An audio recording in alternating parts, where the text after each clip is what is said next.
right, ladies and gentlemen. So far, so good. We're almost there. We're almost through all of it. My name is Buster. Thanks for letting me hang out with you guys today at the World Blockchain Forum. We are now in Act 2. We've got a lot of presentations for you, a lot of interesting information, panels, all sorts of stuff. But let's bring up our first speaker of the second act. Ladies and gentlemen, Alex Lightman. Where's Alex? He was like right here. I told him a second ago. There he is. You are sneaky, my friend. Your clicker is right there. Thank you. Crypto.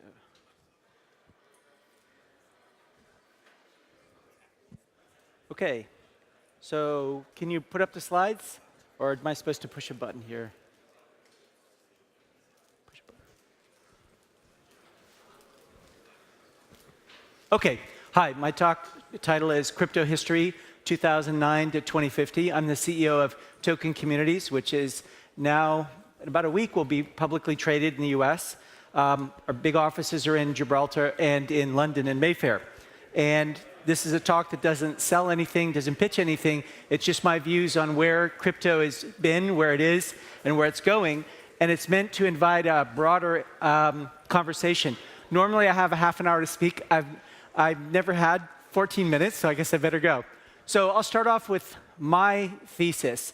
The ultimate purpose of the blockchain is to maximize government and corporate legitimacy and human-machine intelligence and minimize the latency of achieving consensus. The consensus mechanism is the great part, along with immutability and permissionless.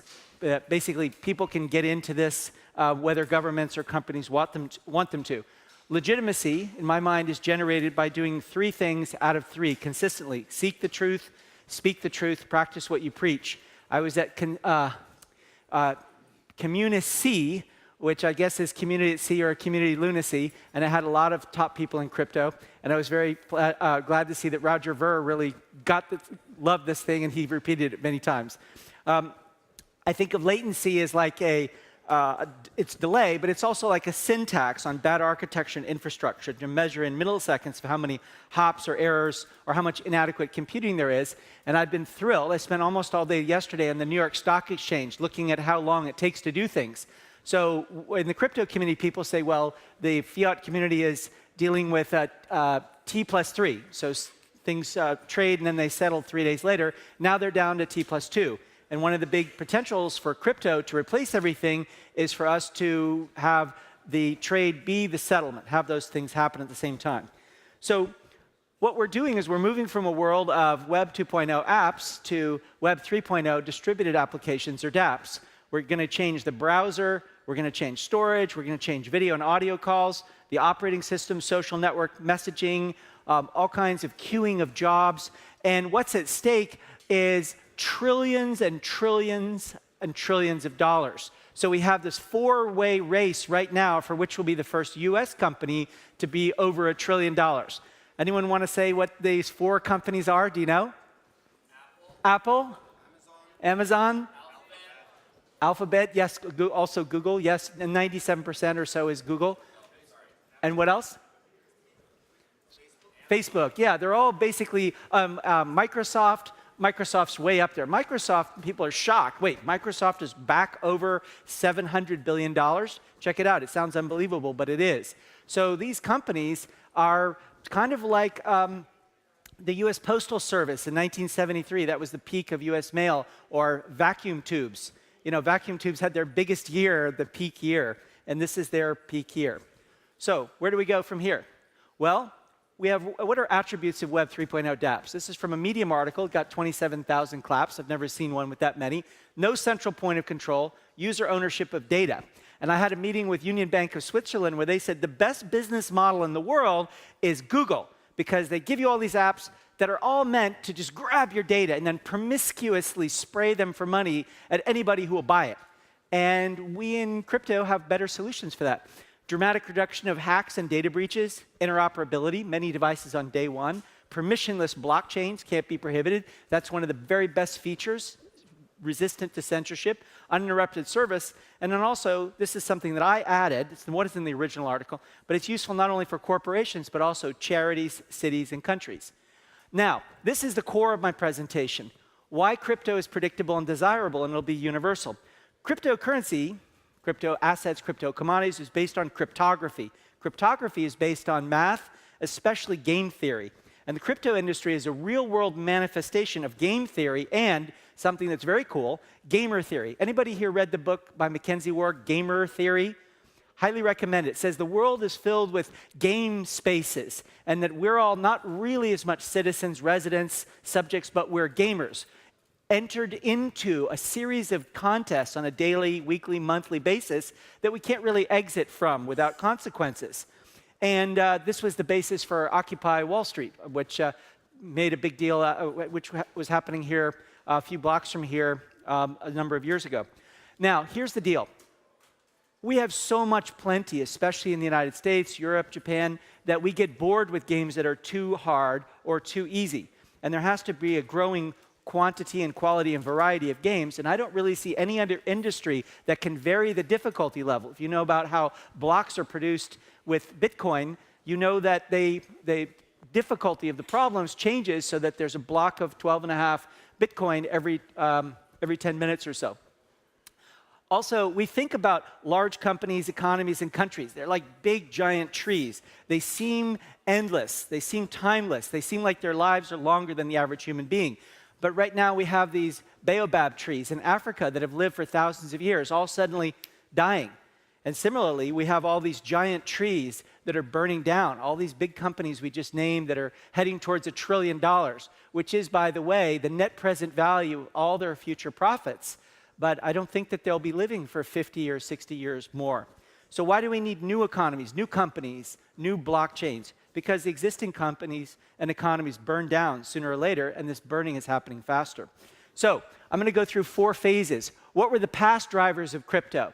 From January 4th, 2009, which is when I date the birth of crypto, to January 1st of last year, total crypto value went from $0 to $17.7 billion.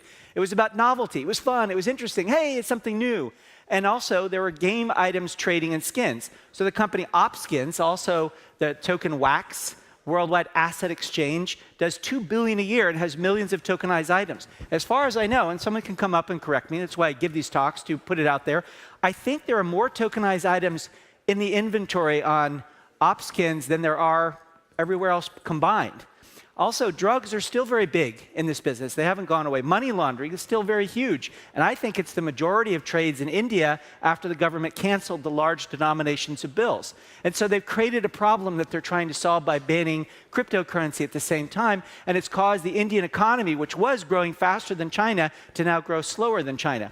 And there's speculation in millions of press articles after 100 million% return on Bitcoin, and the fact that the Bitcoin blockchain's never been hacked. So best financial return, best security, we've never had that combo in history. So that was driving the early days. And then also, what's driving them, right about now, up until now? Well, total market cap in the crypto market rose from 17.7 billion to over 800 billion late 2017. Right this minute, like literally at this second, it's 269 billion. And what's amazing about that is if you divide 269 by 800, you get exactly 0.33. So we're exactly 1/3 of the peak. 200 million came from VC, which is why VCs aren't really part of that, with the big exception of Tim Draper, and about 4 to 5 billion from ICOs. You can't put an exact number on this because people, the value of Ethereum, value of Ether has gone up and down, ETH. 44 billion came from forks and airdrops, and there's been a massive but very quiet entry by family offices in Wall Street. So 2 months ago, it was possible to buy spot minus 12 if you wanted to buy $1 billion or more of Bitcoin. Now you really can't do that. You can maybe get 2-3% off. And also, there are very few sellers and many, many big off-exchange buyers, OTC. So now we come to the future. Okay, these are my big predictions. And I've been making predictions since June 1985. I have over 3,000 pages of predictions with no major mistakes. My big non-consensus prediction from 2 years ago, you can find this on Facebook, was that before the Trump administration leaves office, the Korean Peninsula will be unified. Now, when I put that out, people were going, that's crazy. And 3 months ago, I said this to a room of 500 people in Seoul, Korea. They thought I was really nuts. And then 2 days later, the summit that happened yesterday was happening. But I'm good at guessing. So these are not just the guesses of a madman. They're guesses of a person who's, I don't know, an MIT graduate madman. So total crypto market will rise from 269 billion today to over 5 trillion. Over 100 billion a year will come from forks and airdrops. Over 100 billion a year from security token offerings. I wrote this before I was told by Mo that this would be the security token focused conference, but I think that's the biggest prediction I've heard. Every government by 2025 will turn its fiat into a crypto fiat. There'll be the crypto dollar, the crypto yuan, crypto yen. Facebook will increase crypto holders from 25 million people, that's my guess, number of people who have crypto, to over 2 billion. Google will use utility tokens for machine learning, and there'll be humanoid robots and self-driving cars. And what they'll be doing is they'll be motivated to go and earn tokens. We'll give them that capitalism desire. And now we'll go over the 25 years after the near term. You ready? Okay, so total crypto market is going to rise from over 5 trillion to over 25 trillion. And you're going to have tokens to dispose of garbage and pollution. I'm going to spend the rest of the talk, the few minutes that I have, talking about that. You'll have tokens linked to biomarkers for health, anti-aging. You'll need them for insurance. Most smart cities out of China will have their own tokens to access municipal infrastructure. There'll be a New York coin for using the subway. That was the big news this week, that people in New York are getting subsidized tokens, subsidized riding the subway. There'll be a collapse of the fossil fuel economy and the petrodollar by 2030 due to self-driving electric cars. They're going to crash the auto market from 75 million cars a year to about 7.5 million cars a year. And this is the biggest one. All currencies, stocks, bonds, minerals, commodities, real estate, and digital assets will be tokenized. So why do we need to have tokens to get rid of our garbage? That's people plus 7 days of their trash. There's actually a lot more of it. I couldn't fit it all on the page where you could still see the people. And fiat is based on the petrodollar. The petrodollar is based on oil. We're spending $14,000 per person per year for healthcare costs. We have 1.6 million cancer diagnoses each year and 600,000 cancer fatalities. China has 6 million cancer diagnoses each year. I think it's more than 9 million. Costs are over, in my calculation, over $1 trillion from burning fossil fuels. A lot of deaths from pollution. A safe level of carbon dioxide is 350 parts per million. We're now at 410 to 420, which is something we haven't seen since Eohippus was going all around the United States 3 million years ago. And if all the public fossil fuel companies burn what's on their balance sheets, then we'll hit over 600 parts per million, and temperatures will go up 6 degrees centigrade. I wrote a whole book on this, I haven't published, about food security. You'll have massive crop failures, massive starvation, and failed states.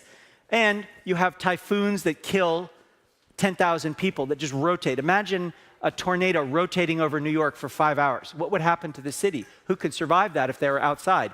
And I had dinner and the Queen's birthday with the CEO of Lloyd's of London, Inga Beale, a month ago. And I was telling her this. She hadn't heard the statistic. But if trends continue, losses from weather damage will exceed world GDP. In other words, losses from weather damage are growing much faster than GDP.